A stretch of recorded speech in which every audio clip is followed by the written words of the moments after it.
ya miti ya bustanini twaweza kula, lakini matunda ya mti ulio katikati ya bustani Mungu amesema msiale wala msiaguse, msije mkafa.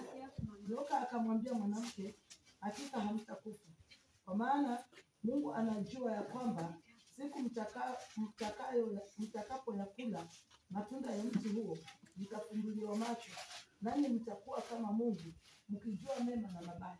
Mwanamke alipoona ya kuwa ule mti wafaa kwa chakula, wapendeza macho, nao ni mti wa kutamanika kwa maarifa, basi alitoa katika matunda yake akala, akampa na mumewe, naye akala.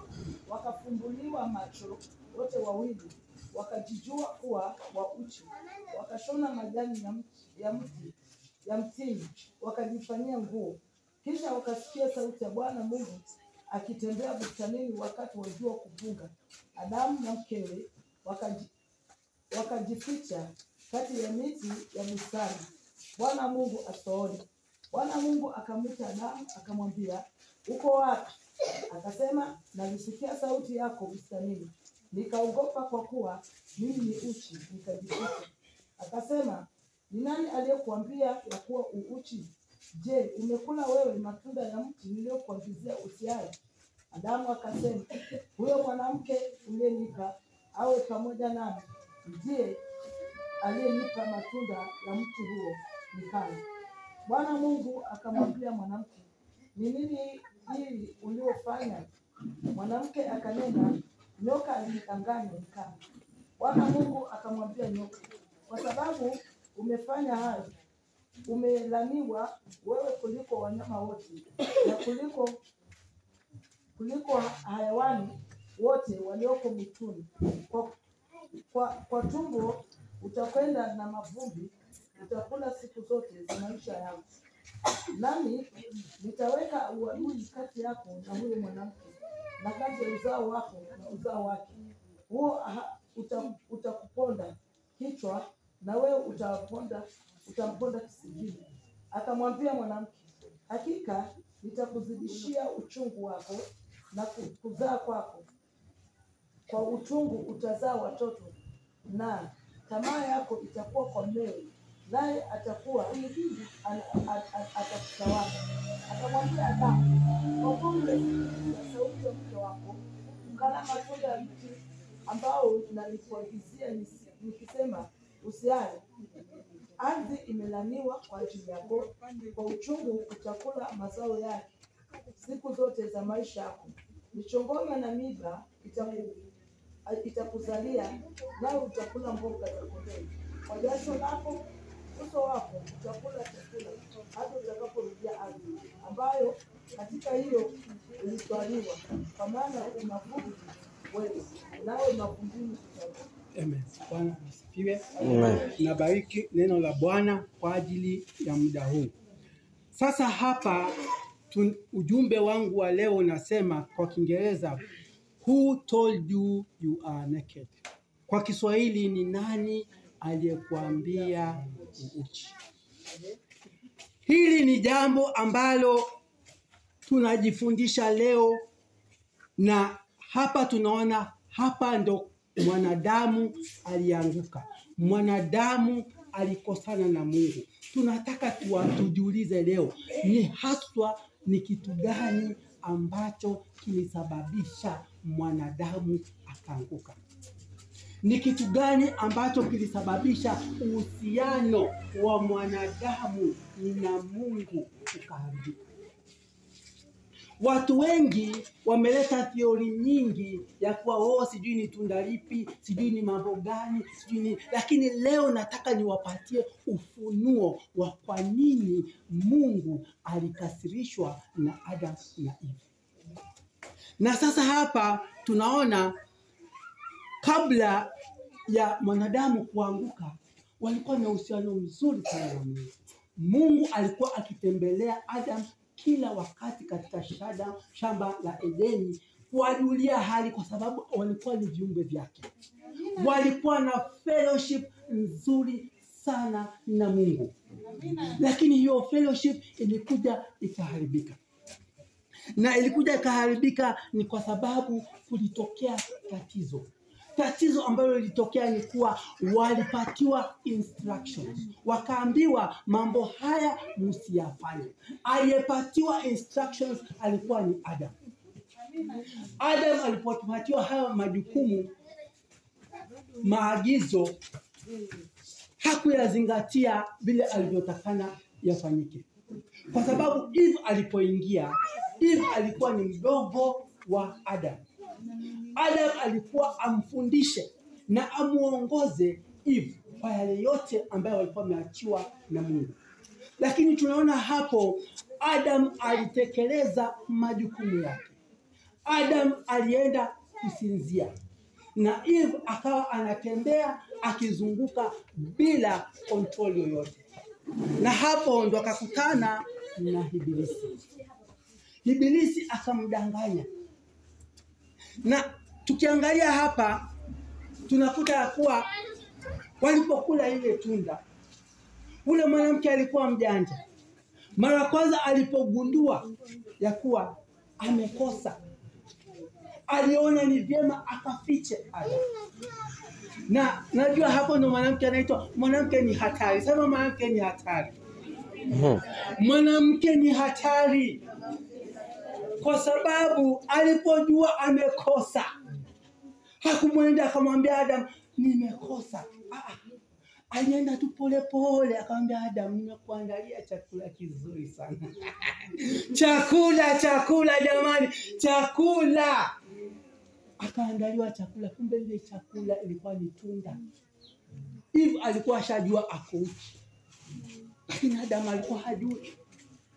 Sasa Adam alipokula lile tunda akagundua pia yeye ako uchi. Akamuuliza umefanya nini wewe Eve? Akamwambia mimi niliona siwezi nikaanguka peke yangu jamani. Tuko pamoja. Ambia hii shida umeitafuta wewe. Tutamwambiaje Mungu ya kuwa haya mambo tumeyafanya? Kwa hivyo ikawa ni vigumu wakati Mungu alipokuwa akitembea, wakawa wanajificha. Na hapo ndio Mungu akamuuliza, Adamu uko wapi? Mbona sikuoni leo? Kila mahali tunakutania mahali hapa. Leo mbona haupo? Akamwambia nimejificha.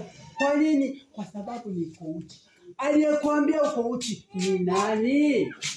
Je, mmekula ile tunda ambayo niliagiza msile? Akasema ndio Bwana, ni huyu mwanamke uliyenipa. Nani alikuambia kuwa uko uchi? Nani alikuambia uko uchi? Mungu alikuumba. Haya yote alikuumba, anajua uko uchi. Lakini sasa hii elimu ulitoa wapi?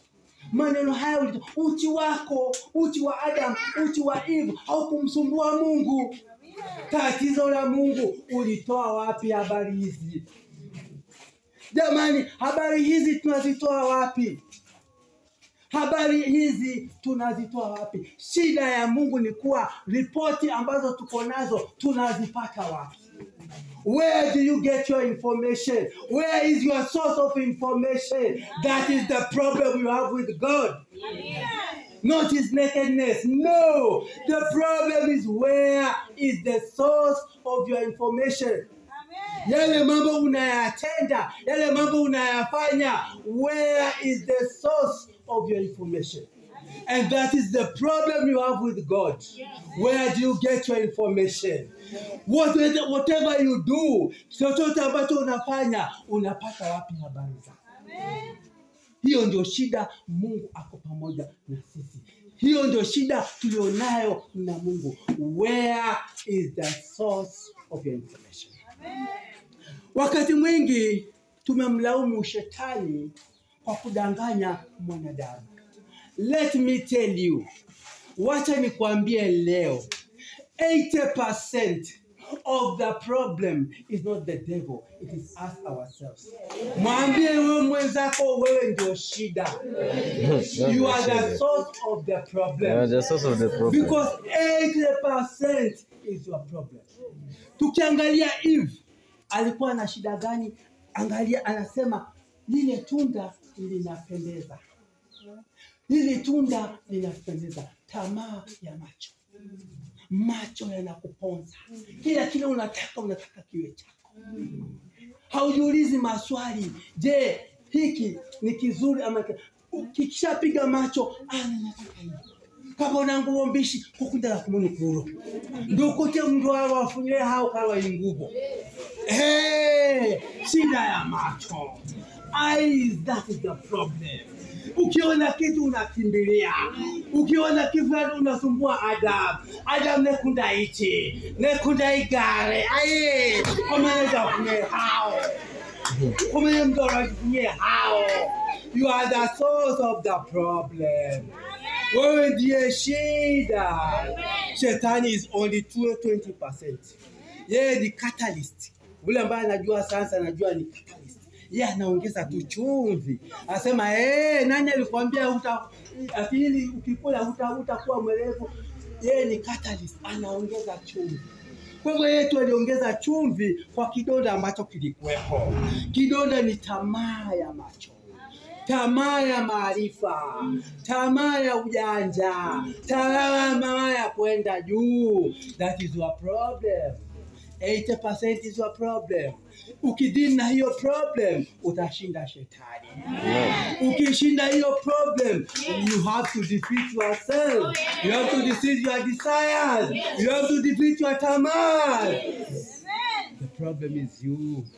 The problem is not the devil. The devil is only 20%. 80% is yours.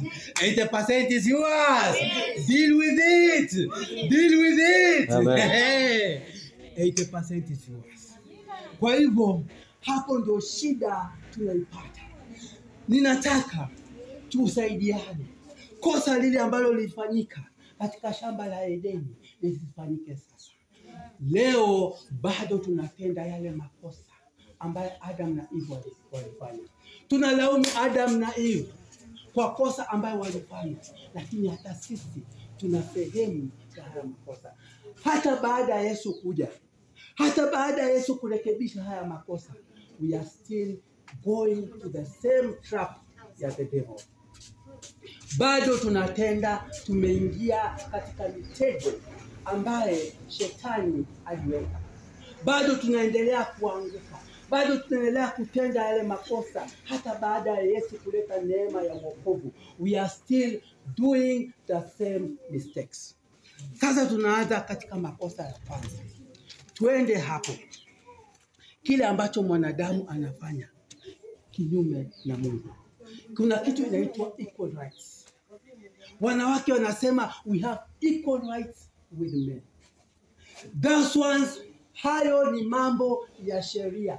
Sio katika Ukristo. It does not happen with Christianity. Christianity, there are rights for women and there are rights for men. There is no equal rights between men and women. That nonsense, you should stop it. Ujue ya kuwa hakuna rights between men and women. Wacha niwaambie katika Biblia yangu. Ni nani aliwaambia? Soma katika Biblia. Wakati Mungu aliposhuka na akakuta kuwa Adamu amekosa na Eve amekosa, hakuenda kwa Eve, alienda kwa Adam. If there was equal rights between men and women, God would have gone to Eve because he's the one who spoke to the flesh. But he went to Adam because God gave responsibility to Adam. Adam ndo alikuwa a control Eve. Adam is the first one. Adam ndo alikuwa amepatiwa jukumu na Mungu. There can never be equal rights between God, Adam and Eve. Ukiangalia katika Colossians inasema women should submit to men. Should be below the man. But you cannot be equal between man and God. Kama Mungu alikuwa kweli ametaka kuwe na equal rights, angeenda kwanza kwa Eve akamwambia wewe Eve ndio umekosa, lakini alienda kwa Adam kwa sababu alipatia mamlaka yote kwa Adam. Hayo ndio makosa ambayo tunayafanya. We are fighting for equal rights which is never there in the Bible. We are fighting our God. We are contradicting the word of God. If we want God to listen to you, if you want fellowship with God, listen to what God says. Adam is the head. of the family. It cannot be different. So mambo ya equal rights between men and women for a Christian, no. Kama unataka kuendelea katika ulimwengu wa rights na nini, hiyo ni dunia nyingine. Lakini kwa Ukristo, you are going against the word of God. Nani alisema? Kitu kingine ambacho ninaenda ni kuwa wanawake. Tunakuja katika Eve. Eve ameingia katika kosa lingine. Wanawake kutafuta maarifa, wameenda kwa waganga ili Adam asiwe na sauti katika nyumba. Adam amepelekwa kwa waganga, ameingizwa katika chungu asiwe na sauti. Kazi yake tu ni atoe hela na mambo mengine, lakini sauti hana kwa nyumba. Amewekwa katika chungu, mtu abantu wa mlungu okachunguni, hata ukadeda hana sauti. He has no voice. Nani alisema?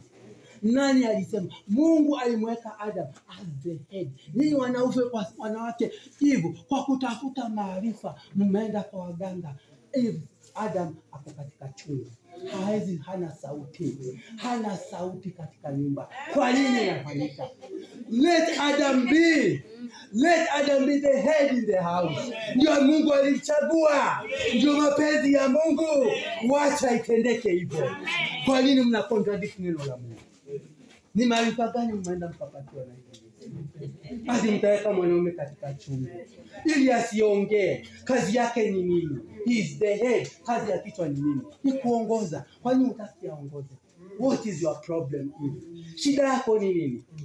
Na Adam, where is your problem? Kwa nini umpende kwa mganga? Hadi umnyamazishe, asiwe mkali. Kazi yake tu ni kutoa hela. Akileta mshahara yote wewe ndio unagawanya. You want to control. You want to be Adam. Usiovertake serikali ya Mungu. You are overtaking the government. Mungu alipanga, follow the order. Follow the order. Ndio utakubaliana na Mungu. Follow the order. Wacheni kutoenda kwa waganga. Wacheni kuharibu Adam. Kuna mwanamke alienda Zimbabwe kwenda kwa mganga ili mwanamume aende anyamazishwe. Lakini kwa bahati mbaya uganga ulienda ukaenda missing. Ule mwanaume siku moja aliamka akawa mnyama. Akawa hippopotamus. Akawa mnyama. Mwanamke akaimbia kwa mganga, akamwambia masharti yafuate. Ndio mwanaume amekuwa mnyama. Kila asubuhi alikuwa anaona bwanake ako pale nje amekuwa mnyama. Kwa nini hali hiyo itokee? Kwa sababu ya kuenda kutafuta mambo ambayo hayatakusaidia. Kubaliana na Mungu, wacha kushindana na Mungu. Maandiko yanasema ya kuwa Adam is the head. Eve should submit. Kama unaona you don't want somebody to be above you, usiolewe. Paulo alisema kama hutaki kaa peke yako. Yes. Kwa nini utese mtu wa watu? Kwa nini utese mtu? Kama unaona utaki mwanaume awe juu yako anakusumbua kila wakati, you don't want to take order, remain alone. Kuwa single. Kwa nini ugonjwa? Be single. Yes. Kuwa single. Lakini usitese mtu wa watu. Usitese mtu wa Mungu. Atinampeleka lengia kwa chungu. Mtu hata ndo waka nyumbeni wakase jione walivua. Sio jione walivua. Dauna sauti. Kwa nini utese mtu wa Mungu? Is that right? That is wrong. Tunaenda tena. Ingine ni kuhusiana na urembo. Kuhusiana na urembo. Wanawake. Nani alisema kuwa nini si warembo? Nani alisema nini si warembo? Mungu aliumba akasema it is beautiful. Then who told you it is not beautiful? Nani alisema you are not beautiful? Unapoteza masaa mawili katika kioo. Na baada ya masaa mawili umeanza kuondoa beauty ya Mungu. Onda ngoi, ondoa. Wewe nini? Ongeza. Nani alikuambia you are not beautiful?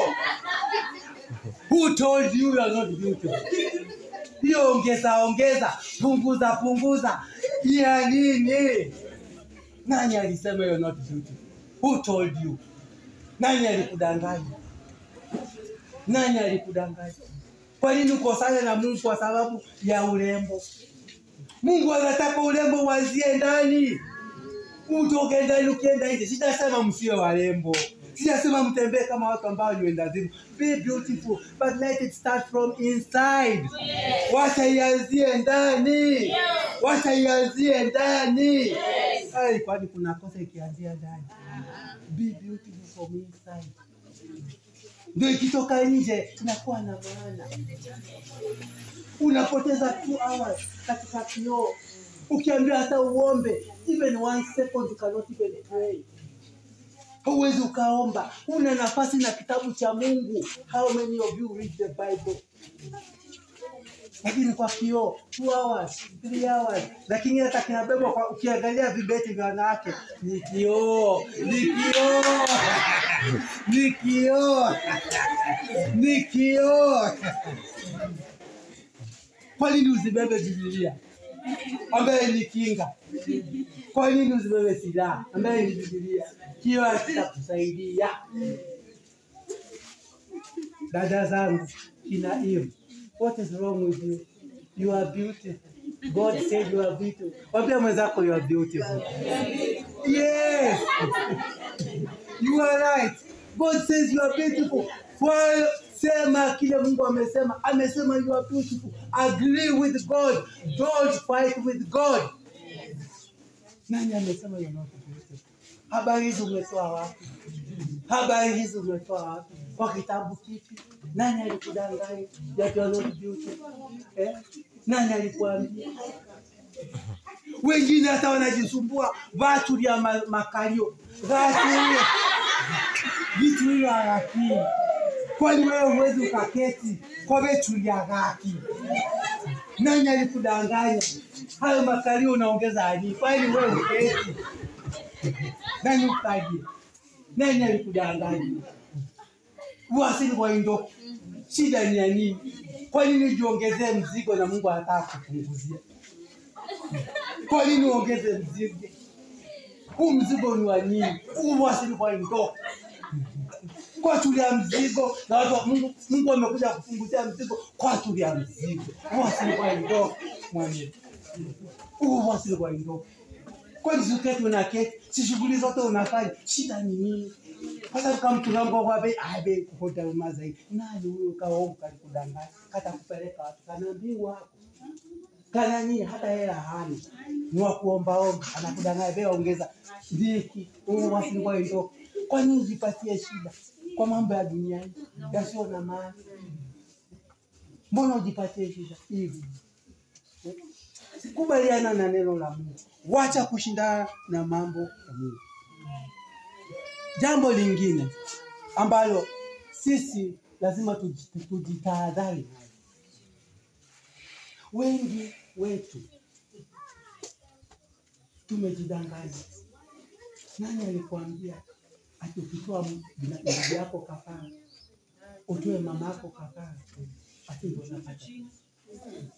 Nani alikudanganya? Mbona mnajidanganya? Mnaenda devil worship, you will get money. But what about the sacrifice? Umetoa ndugu zako, umetoa mama yako, umetoa kaka yako, umetoa mtoto wako. Jamani, unalipa upendo kwa ubaya. Mama yako alikuzaa akakulea, alafu leo unamtoa kafara because of money. Dhambi gani unajiingiza jamani? Hata wataka kuwa tajiri kwa sababu ya mambo ya macho, kwa sababu ya tamaa. Mwenzako anatembea na gari, unakimbilia wacha. Unajua nimetoka wapi hiyo gari? Mtu ametoa bibi yake, ametoa mama yake. Nani alikuambia atakutoa kafara ndio utapatia utajiri? Mungu atakupatia utajiri bure. Bora utii masharti yake. Kwa nini utoe ndugu zako makafara? Ati wataka hela. Kwa nini ukosane na Mungu kwa kitu ambacho ashakupatia Mungu? Kwa nini? Mbona tunajidanganya? Nani alisema? Habari hizo mlizitoa wapi? Mlizitoa wapi hizo habari za kupotosha? Hizo ni habari mbaya. Na hizo habari nakwambia ni wewe mwenyewe 80% tamaa ya macho, tamaa ya maarifa, Shetani ni 20%. Mwache kulaumu shetani. You are the source of it. Kwa sababu unataka pesa, unataka mali, unaenda kwa shetani, unatoa watu wa kweli kafara, utabakia na nani? Bila dunia, bila watu, dunia bila baba yako na mama yako, hiyo dunia utaiwezaje? Utaishi vipi? Kwa nini watoa kafara? Una shida gani? Mpaka lini utaendelea kudanganyika? Kwa hivyo jamani, tujilinde. Tuko katika mahali pabaya. Haya, naenda kwa nyingine. Naambia hivi. Ndoa za watu sema. Mungu aliumba Adam na Eve. Na Eve. Hakuumba Adam na Steve. Hizi ndoa za Adam na Steve zimeanzia wapi? Nani kasema? Hizi ndoa za Eve na Eve zimeanzia wapi? Jihadhari, msishiriki hayo. Usishiriki wala usiende. Hata kama ni dadako usiende. Kwa sababu utaangamia. Mungu hapendezwi na hayo mambo. Watu wanasema, haya ni mambo ya kawaida. Ni mambo ya siku hizi ipi? Kawaida gani? What is so normal? Kwa nini tunajiingiza katika shida? Alisema nani? Mungu alipoumba Adam na Eve, kwani alikuwa amefanya kosa? Kwa nini tunatoa Mungu makosa? Kwa nini tunatoa Mungu makosa? Mungu hakuumba Adam na Steve, aliumba Adam na Eve. Hiyo Steve ametoka wapi? Hizi tamaa zinatoka wapi? Tamaa za macho zinatoka wapi? Tujiepushe na hizo, kwa sababu tutatuingiza katika shida. Jambo lingine kwa hao wasichana wetu wadogo. Mnaanza kutoa mimba. Mna afya mimba. Ati mnatafuta urembo. Hautakuwa mrembo ukitoa mimba, unakuwa muuaji.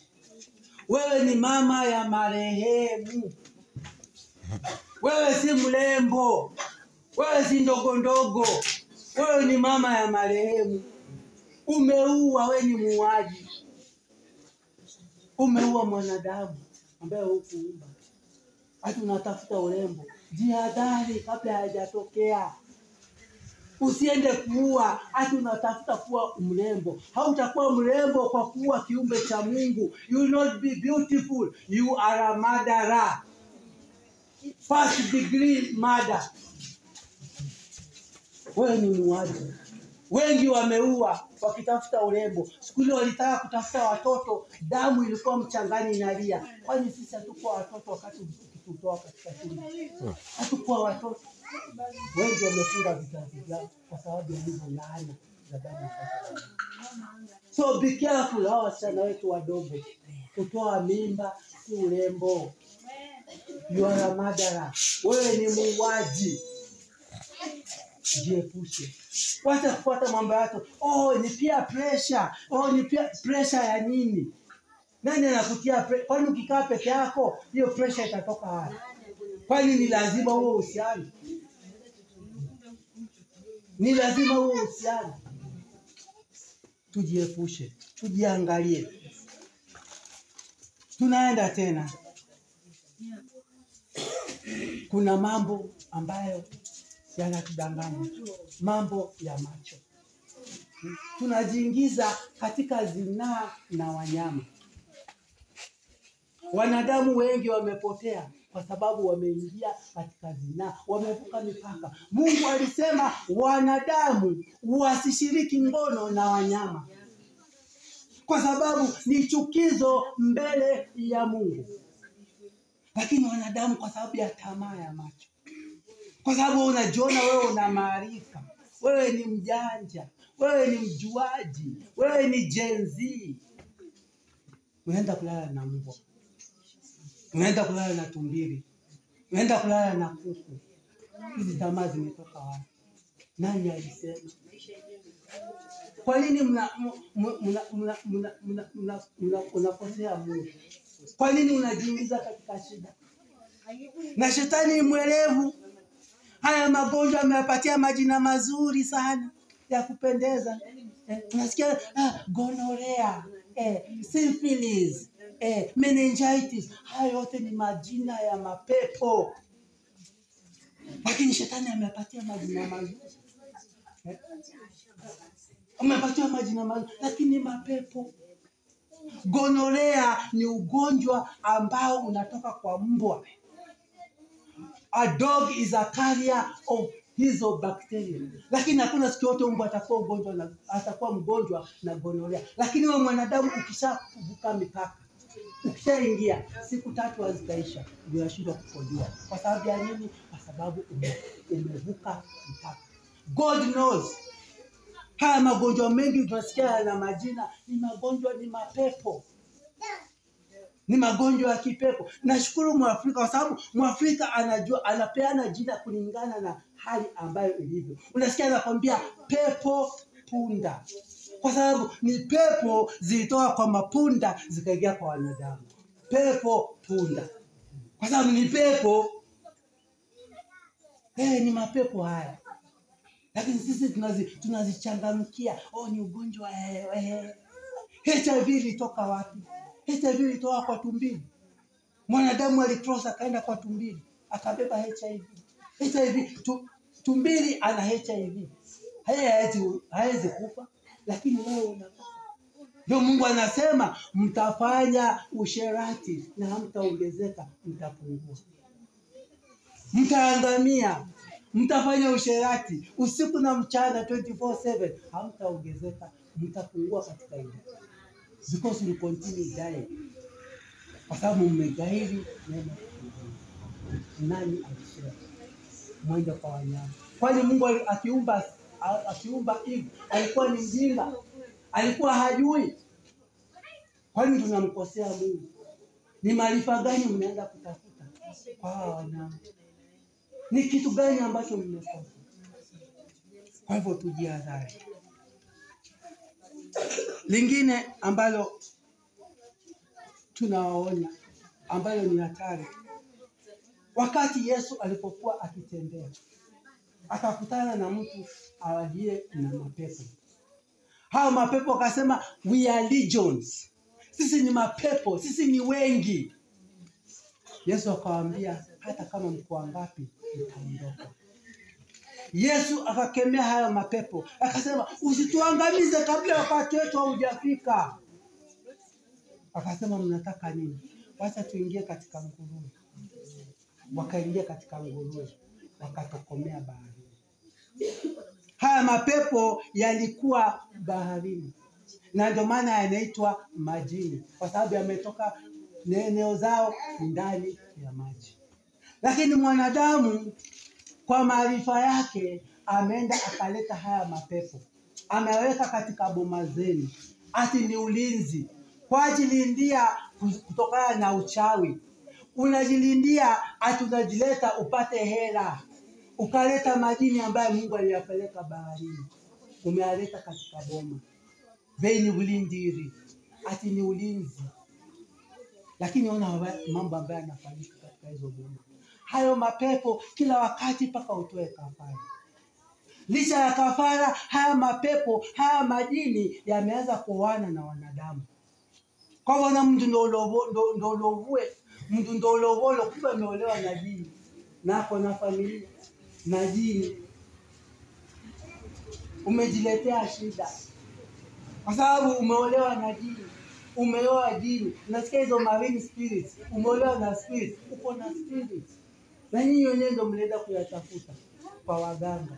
Ati mwalo laki ulingiri. Unatafuta nini? Unatafuta hela. Hiyo hela itakuponza. Hiyo hela itakuingiza pabaya.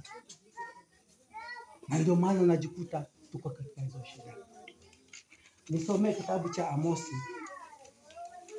3:12-15.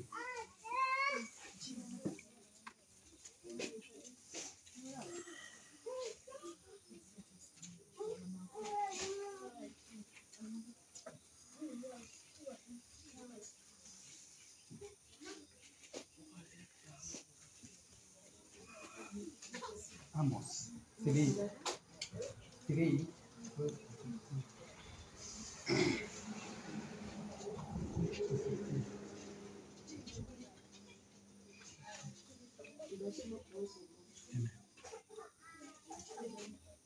Haya ndiyo asemaye Bwana, kama vile mchungaji apokonyapo kinywani mwa simba miguu miwili au kipande cha sikio, ndivyo watakapopokonya wana wa Israeli wakao Samaria katika pembe za Senedari na juu ya mito ya Elia ya kitani.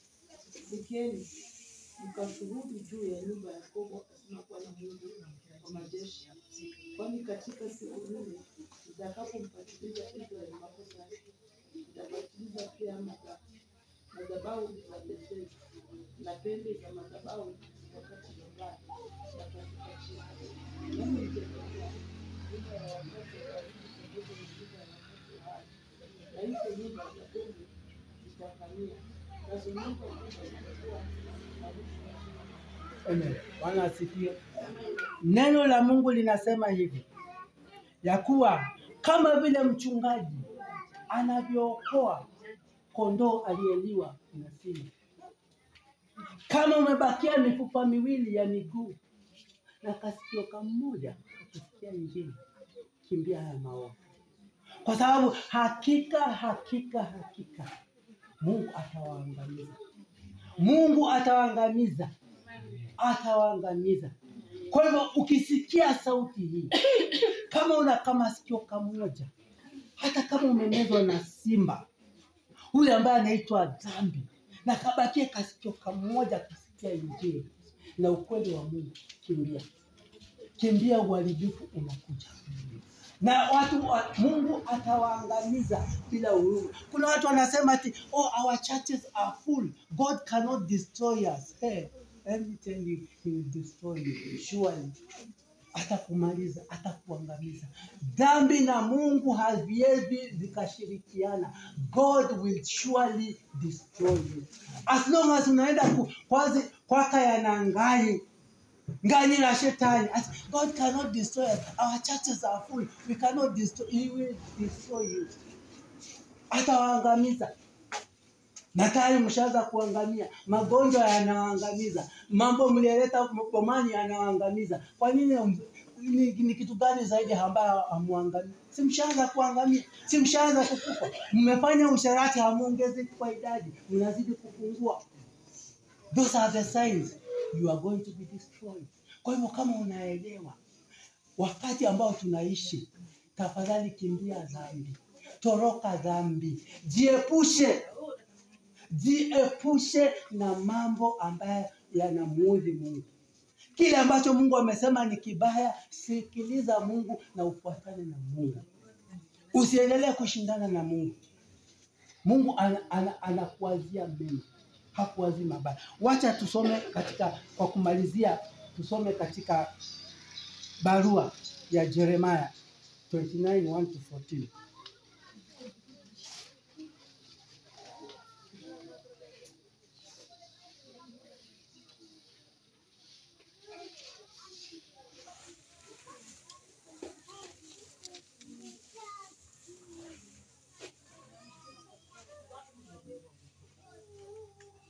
Maneno haya ndiyo maneno ya waraka ambao nabii Yeremia alipeleka katika Israeli kwa hao waliobaki, kwa wakuu waliochukuliwa mateka, na kwa makuhani na kwa manabii na kwa watu wote ambao Nebukadreza aliwachukua mateka kutoka Yerusalemu kwa Babeli.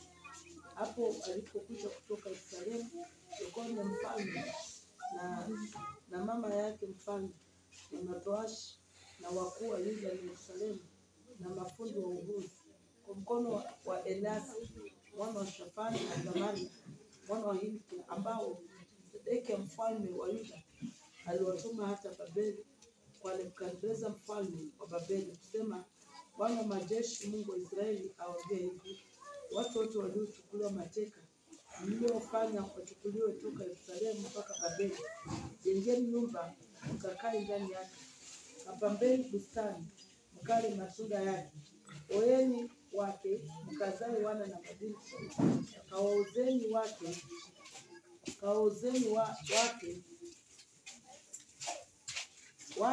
wana wenu, mkawaoze waume binti zenu, wazae wana na mabinti, mkaongezeke huko, wala msipungue. Kautakieni amani ambao uliowafanya mchukuliwe mateka, mkauombee kwa Bwana, kwa maana katika amani yake huo ninyi mtapata amani. Maana Bwana wa majeshi, Mungu wa Israeli, asema hivi: manabii walio kati yenu na wakatili wenu wasidanganye ninyi, wala msisikilize ndoto zenu mnazooteshwa, kwa maana kwa jina langu hutabiri maneno uongo kwenu. Mimi si kuwatuma, asema Bwana. Na maana Bwana asema hivi: itakapotimizwa miaka 90 nitawajia ninyi na kulitimiza neno langu njema kwenu na kuwarudishia mali yako. Maana naijua mawazo ninayowasia ninyi, asema Bwana, ni mawazo ya amani wala si mabaya, kuwapa ninyi tumaini siku zenu za mwisho. Nanyi mtaniita, mtakwenda na kuniomba, nami nitawasikiliza. Nanyi mtanitafuta na kuniomba. Amen. Hapa hii ni barua ambaye iliandikwa na Yeremia. Yeremia alikuwa ni nabii mkuu na alikuwa akiandikia barua wale watu ambao walikuwa wamechukuliwa mateka na Nebukadneza kule Babeli. Akawaambia ya kuwa msidanganywe na manabii hawa wadogo. Wakati wa kufunguliwa haujafika, kwa sababu Mungu amewatoa nje kwa sababu ya dhambi zenu. Mungu ukiendelea kutenda dhambi, Mungu atakuweka nje. Utakuwa nje ya mpango wa Mungu. Lakini haimaanishi ya kuwa ati Mungu hatakurudisha. No, Mungu amekupatia muda uende utafakari, uende urekebishe mahali ulikosea. Hii ni barua ambayo iliandikwa na Yeremia. Yeremia alikuwa ni mkuu, alikuwa ni nabii mkuu. Kuna manabii wale wadogo ambao hata leo tuko nao, manabii wa M-Pesa.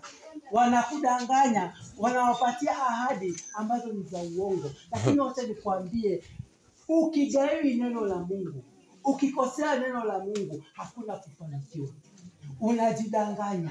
Unajidanganya. Wewe jisalimishe kwa Mungu. Sikiza maagizo ya Mungu.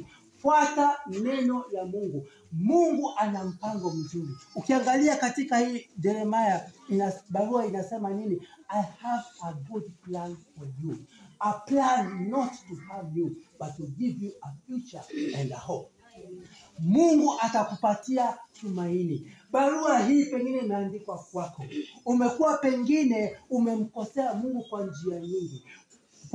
Kwa mambo mengi umeshindana na Mungu, lakini barua hii ni kwako. Kama unajua umemkosea Mungu, kama unajua ya kuwa kuna jambo ambalo lilikufanya ukaenda mbali na Mungu, sikia sauti ya Mungu. This is a letter to you.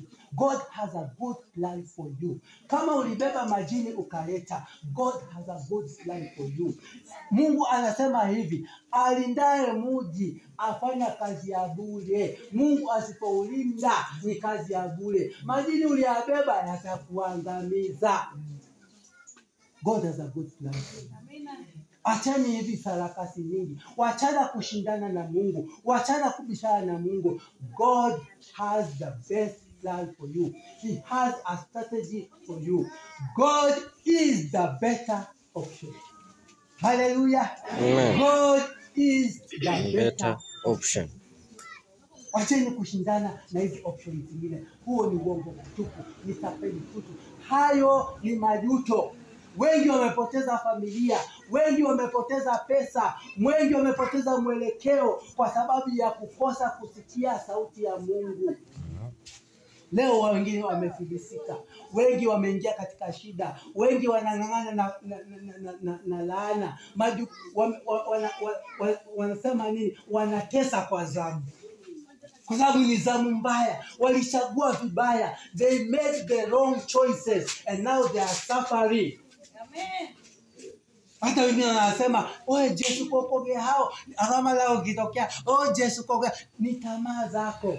80% ni yako ulifanya. Yesu hakuwa na shida yote. God is working 24/7. Hata saizi naongea anaachilia baraka. Hata saizi anaachilia uponyaji. Lakini wewe, where are you? Where are you? Umekimbia, umejificha kama Adam kwa jivisa. Kwa sababu ya kaunga kwa kuvisa. Hey! Wepa kwa Yesu kwa okoeni. Nyo Mungu kuvisire. Kaunga yako wewe kwenda shigadi. Kwenda kireti. Kwenda kireti. Uliyetoka katika mpango wa Mungu. But God says he will bring you back. He has a good plan for you.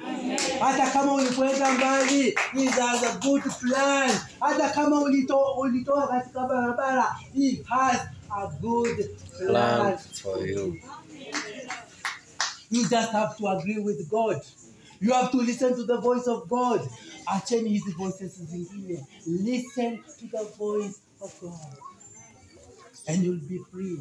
And you'll have a future. And you'll be prosperous. Hey! Vyote ni vyako. It is in the package of salvation. But only if ulinde salvation yako. Usipoilinda, utaanguka. Kwa hivyo ninakuomba leo, ninakusii leo, sikia sauti ya Mungu. Ukisikia sauti ya leo, usifanye moyo wako mgumu. Usishindane na Mungu. Don't compete with God. Agree with the word of God and move on. You will be safe. Amen. You will be safe. Amen. Barikiwa na Mungu awabariki. Amen.